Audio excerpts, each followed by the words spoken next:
Hello there. I didn't see you guys there. I'm just reading this book, Into Thin Air by John Krakauer.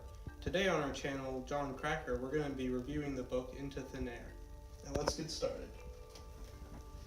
Let's talk a little bit about John Krakauer. After graduating from Hampshire College in 1976, Krakauer primarily spent most of his time in Colorado, Alaska, and the Pacific Northwest. He supported himself as a carpenter and a commercial salmon fisher, but his true passion was for mountaineering. Krakauer began his writing career in 1990 when he released his first book, Eiger Dreams, which is a series of climbing essays. 6 years later, Krakauer climbed Mount Everest, which is a great achievement in most climbers' careers, but Krakauer's climb was a little different. 4 of Krakauer's teammates were killed in a storm whilst climbing. And now let's continue with Aaron on the background. Nice to see you guys. Now, a little more about Krakauer's background. John Krakauer is an experienced climber who had climbed all the 7 summits except for Mount Everest. John Krakauer was given the opportunity to go on a commercial expedition to Mount Everest in 1966 with Robert Hall as the guide. He was on this journey as a mountain climber and to write an article about his expedition in the outside. During this expedition at the top of Mount Everest, a terrible storm brewed that took out 8 people, including Robert Hall. John Krakauer managed to survive by noticing the storm before everyone else and making it to the tent. After he survived that natural disaster, he had written the post for the outside, but the story was too much to leave as an article, so he decided to turn it into a book to narrate his experience to others. So, now about my personal experience while reading the book. So what appealed to me was the fact that the book had to do with Mount Everest, the tallest mountain in the world. I have heard stories about how dangerous the mountain was, but never had the chance to read an in-depth account of the disaster on Mount Everest.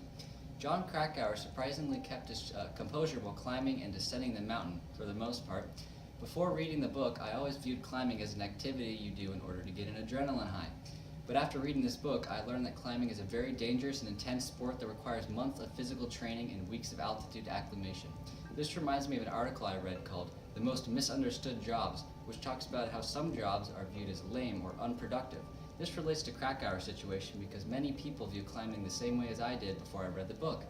This book opened my eyes to how misunderstood climbing is and the life-threatening dangers that come with the sport. Now to Jared with his personal experience. What appealed to me for this book was the personal account of a disaster on Mount Everest by a survivor of this experience. I enjoy survival stories and wanted to learn more about this event and what it was like.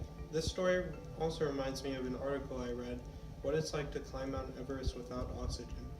In it, climber Ed Viesters mentions how this accomplishment is mainly a matter of honor, which tells me another side of reasoning to climb Everest.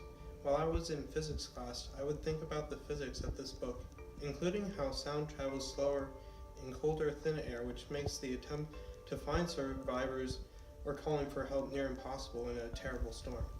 Now for a brief overview of Into Thin Air.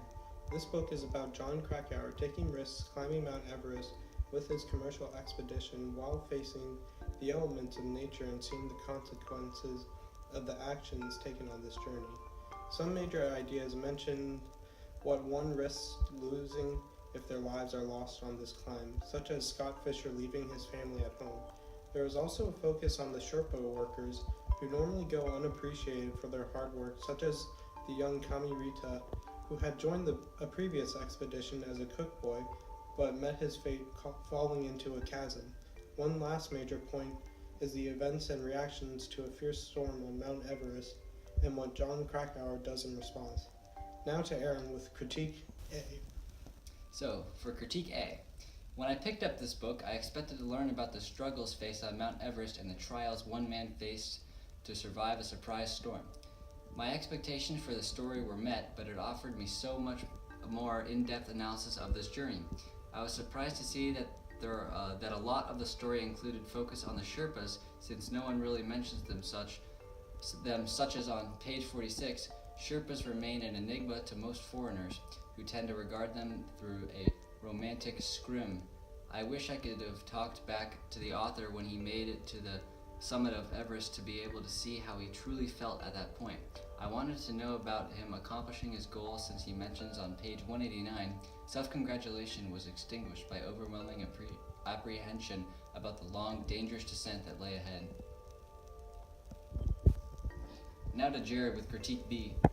So the author's primary purpose in writing this book was his intent to tell what happened on the mountain as accurately and honestly as possible, as mentioned on page 303. The author was successful in supporting these claims because he mentions everything that happens and even history of events in the mountain, such as with the unfortunate Kamirita on page 56, for he lost his purchase on the hard rock ice and fell more than 2,000 feet to the bottom of the wall. This book comes together to make a singular emotional story about these events without any lies or deceptions from the author. And now to Aaron with final recommendations. So, as a final recommendation, I would recommend this book to anyone who is interested in mountaineering and adventure books. This book is filled with many cliffhangers that will have you up all night. However, I would advise smaller children to avoid this book due to the massive amount of mountaineering jargon that is used throughout the story. This new language might leave smaller children confused, causing them to not enjoy the book as much. Overall, I feel like the book is worth the time. John Krakauer's unique writing style provides an interesting perspective on the widely known disaster of Mount Everest. Thanks for watching. Tune in next time for our next book review.